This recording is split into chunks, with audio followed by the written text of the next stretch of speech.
So really, to talk about the actual product itself, what we're here today is the E2E Next. And as I say, that they started to be launched about 2019, 2020.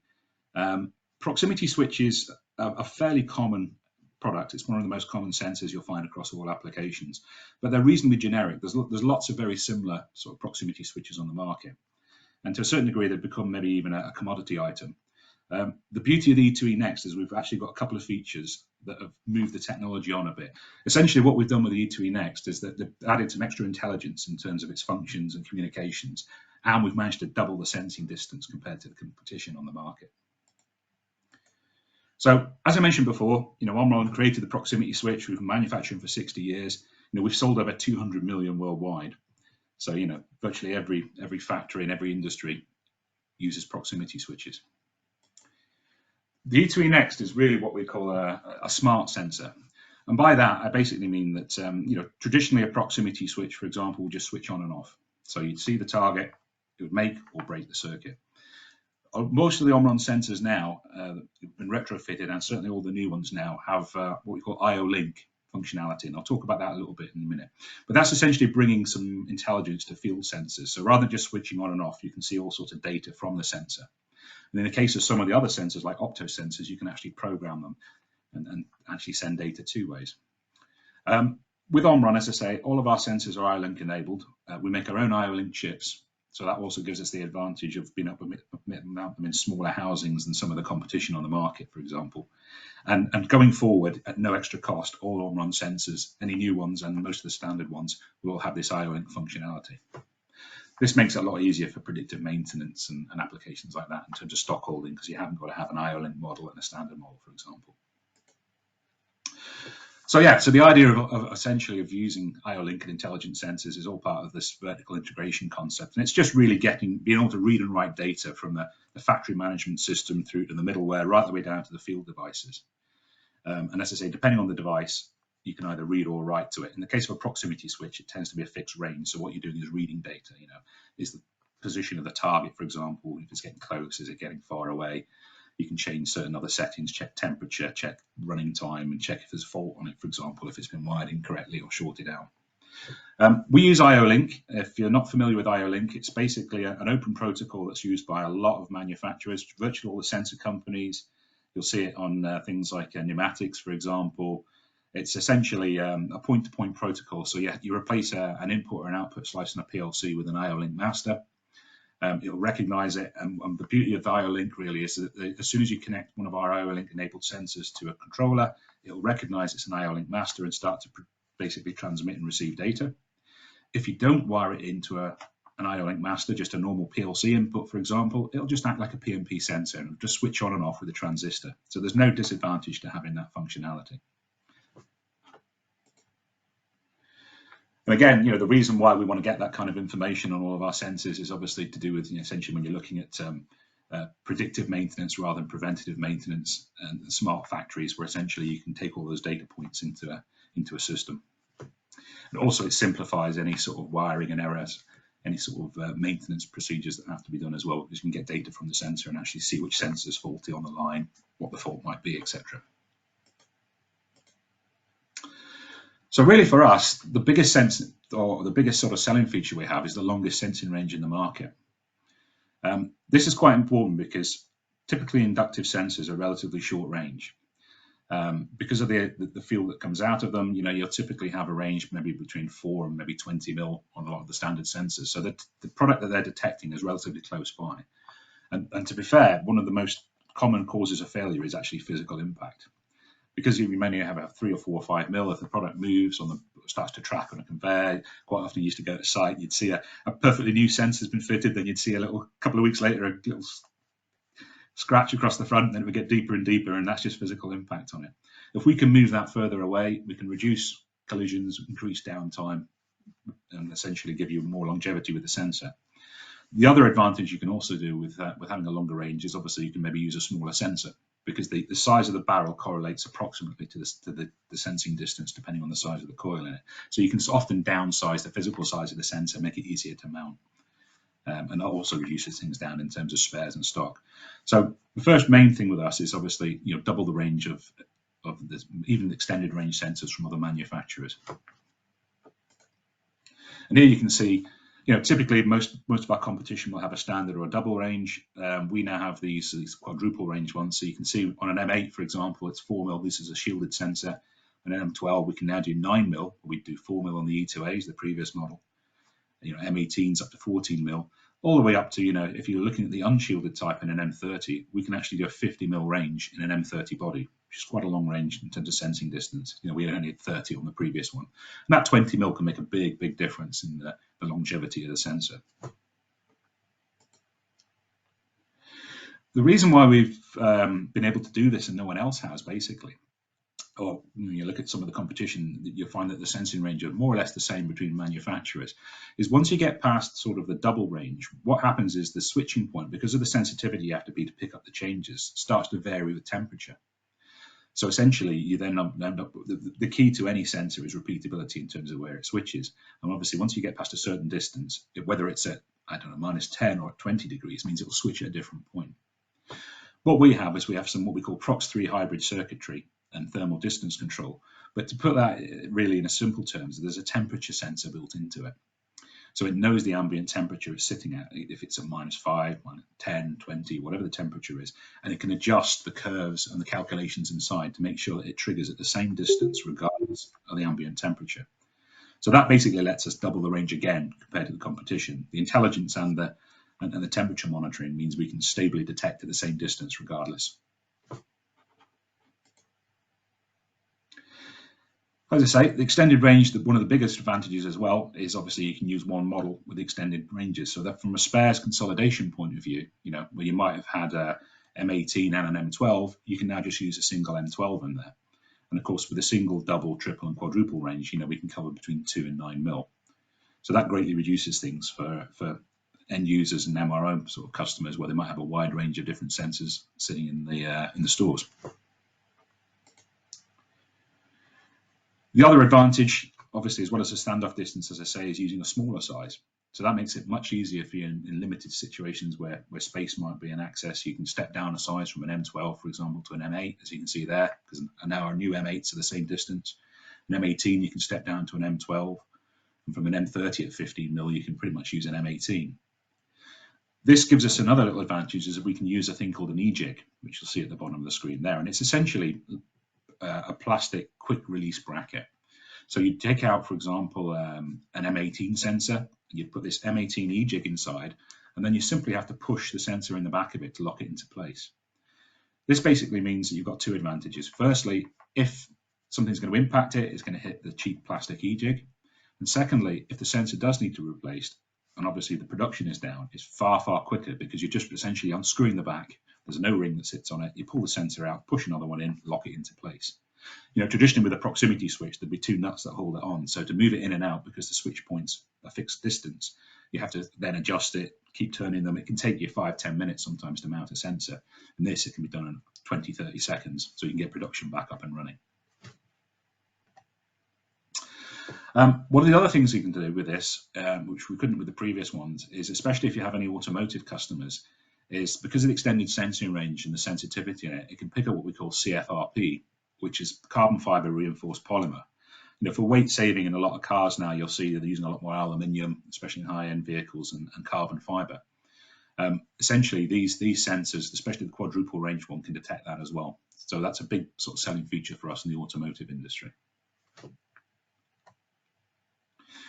One of the other things with proximity switches is they're often used in quite sort of dusty, dirty, and contaminated environments. So typically our sensors have, depending on the models, up to IP69K. If you're familiar with IP ratings, it's essentially the dust and the water ingress. So 69K is essentially, can be high pressure washed, power washed and things like that, for instance, in the food and beverage industry. We have what we call IP69G, which is essentially means that we have, especially for the cable models, they've got enhanced oil resistance. So if they're in things like machine tools, for example, where there's cutting fluids and oils there, it will resist any sort of degradation on there. And the other thing we have in there is an extended temperature range. So typically some of the other proximity switches would go down to say -25. Now these will work at -40 to 85. So you can use them in things like blast freezers, spiral chillers and things like that, where maybe the -25s wouldn't quite do it. So really good temperature range and really good environmental resistance. One of the other little changes we've made is if you looked at one of our previous models or some of the others on the market, is there'll typically be a visual indicator on it, an LED to show you that the thing's switching, so you don't have to go back to the PLC.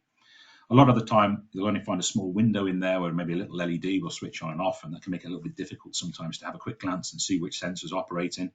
They now, on the E2E Next, they have a single big plastic cap on there, which is very, very bright, can be seen from 360 degrees, so all angles, and that will then switch and change color to let you know that the switch is switching on or off, and it's really quick and easy for diagnostics. And this, just another little photo here, just showing you the e-jig and how easy it is to mount. So it literally is just a case of setting the actual mount itself the first time. After that, it's just pushing a sensor in, putting an O-ring on, tightening up on the back there. So really quick recovery in terms of failure and swapping sensors over. With the sensors, you can obviously get them with a cable, and normally they'll have either an M8 or an M12 or a fixed cable inside it, but we also do what we call sort of quick release connectors, basically what we call smart click, and they essentially let you, within a quarter turn, they click in at the other end, so you can basically very quickly push it into an e-jig, and you can use the smart click to very quickly click it back into the sensor island or whatever you're connecting onto at the other end. Essentially means it can be a 30-second job to swap a proximity switch. The IO-Link, as I mentioned, adds a lot of functionality really for us. You know, you're not just talking about an on or an off signal. You know, so some of the things we can see if we have an IO-Link master into the PLC, you know, you can see things like the actual switch logic of switching on and off, alarm settings, you know, what we call excessive proximity alarms. So that's essentially to see if it's moving too close or too far away. Because remember, the thing that generally causes a proximity switch to fail once they've initially wired up is usually physical impact. So you can set a band essentially where you want to say, I want an alarm output because the target I'm sensing over the next couple of weeks is getting closer and closer and closer. The other thing to mention with IO-Link is you sometimes hear people talk about two different types of comms, as what called COM2 and COM3. This is just the response time and the speed of the IO-Link. Our products support COM3, which is 5 times faster than the first standard.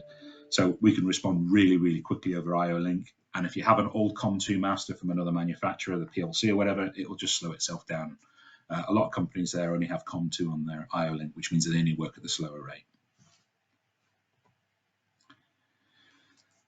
I mentioned that excessive proximity and remoteness. As I say, that's a big thing for predictive maintenance. For those of you not familiar with predictive maintenance, you know, typically in industry they would do preventative maintenance, which is where maybe every 18 months, 2 years, or whatever cycle it is, the machine would be taken out of production.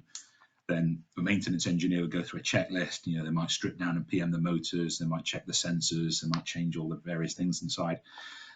So when you're looking at predictive maintenance, this is where, because you're getting live data from all the components in the panel and all the sensors there, you can continue to run the machine until it actually needs maintenance, which means you might have a longer period of uptime, basically, and you're not maintaining and replacing things that don't need to be done.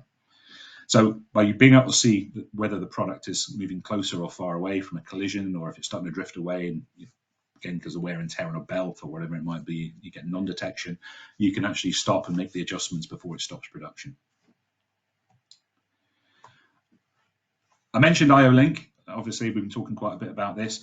It's probably worth mentioning that IO-Link only works on the PMP model. So the MPM one, as I said, which is not really used much in the European market, that's just a straight transistor switch. But the PMP ones will either function as a standard switch on and off, or an IO-Link. Most companies support IO-Link, but again, one of our strengths is in the M8 size. We're the only manufacturer that can do it. And the reason for that is that most manufacturers buy an off-the-shelf third-party IO-Link chip, which is too big to mount in the M8 housing. Again, because Omron have an electronic components business, we make our own, so it's built into the processors. And this is just showing you, as I mentioned, how the technology works, that you can actually get temperature information out of it as well. So you can maybe trend if there's differences in different conditions for machinery outdoors in summer and winter. You know, and obviously if the sensors are starting to overheat, because they will be up to 85 degrees, you can see that through the IO-Link as well. So the key benefits really for us is extended sensing range, so you can do double the range of our competitors, and obviously it'll be much more stable detection.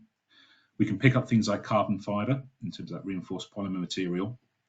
We can reduce down the different models that you need, because obviously we can now do, for instance, with an M12, what would be done with an M12 and an M18, so we can reduce the size down. We have IO-Link built in as standard. You know, it's not costing you any more, it doesn't have to be a special model. And essentially, if you don't use IO-Link, it just acts like a PMP normal proximity switch. We can monitor proximity, as in, is it starting to drift? Is it getting too close? Is it getting too far away? We can use them in virtually any environment, so it's resistant to oil, and we can up to IP69K. So in food factories, like high care environments where you're steam washing, jet washing, using aggressive chemicals like acidic and alkaline products like you get for the clean down, they'll resist that. We have a high visibility LED, so it's really easy to see it. And by using the eJig, we've got really easy mounting and replacement, so it makes it very quick for maintenance guys to swap them over, keep the machines running. So in terms of industries and places we sell them, well, proximity switches are pretty much universal.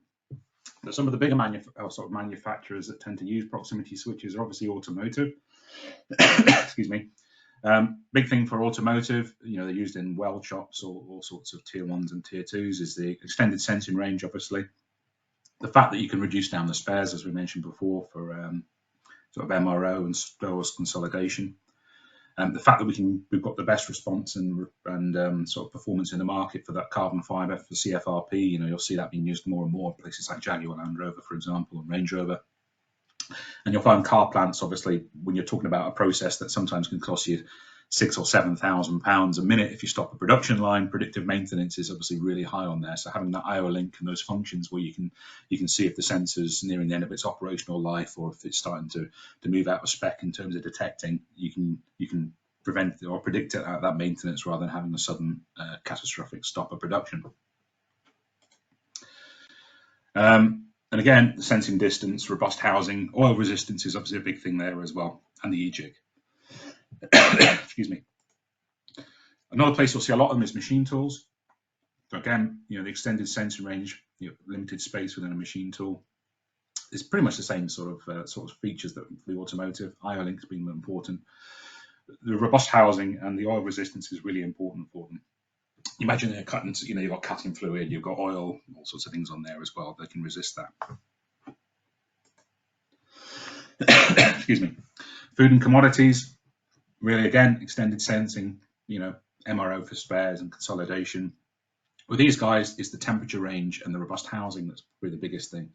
If you imagine your jet washing, or steam cleaning things, you could be going from a very chilled, cold environment up to a high temperature very, very quickly.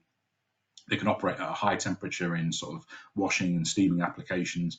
And remember, we've got all that resistance in terms of any of the plastics and the cabling, etc., for all the alkaline and acidic sort of cleaning solutions that they use. And we have up to IP69, so jet washable in terms of the housings.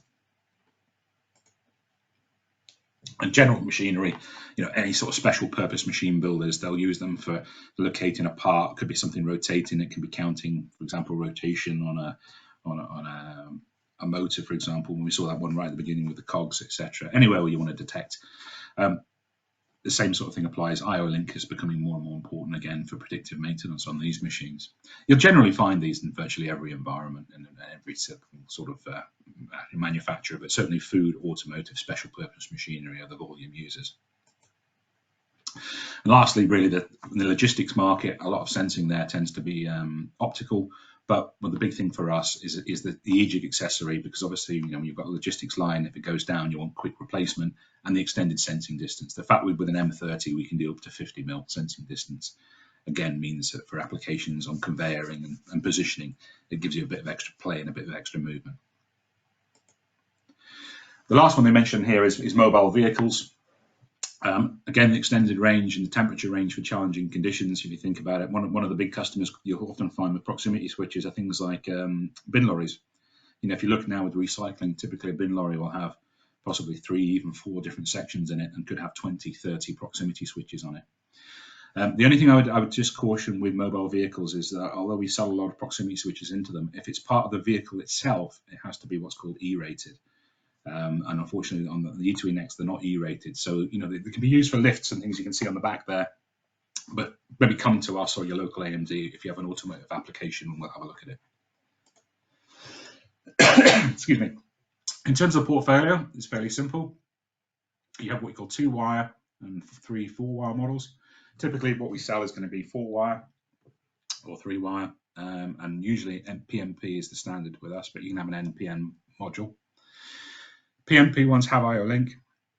And we even have special models with what we call a spatter-resistant coating. So basically, they're coated in PTFE or Teflon, so that if there's contamination, weld, slag, and things like that could be coming off, it stops it sticking to it. And then within that range, we then have our standard and our premium. So the standard is like everyone else's in the market, as in a single, double detection range. And now with the premium, we can do the triple and the quadruple, and that's using that clever temperature correlation to extend the switch point, basically.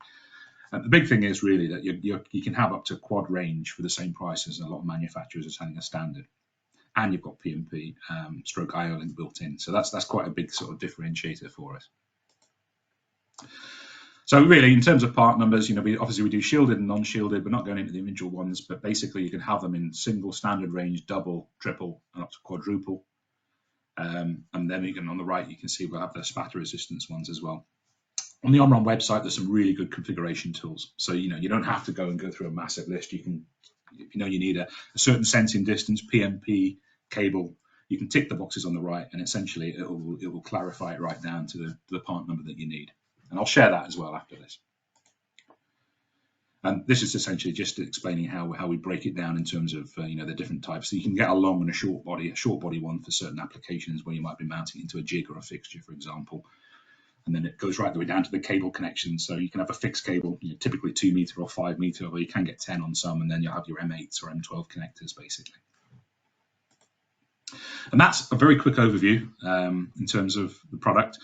As I say, it's been a commodity product for a long time, but really the thing to sort of labour on is double the sensing range. You've got intelligence built into it, so you can use that IO-Link to actually get real-time data out of it, and faster swap over because you can use a smaller one with an eJig as well.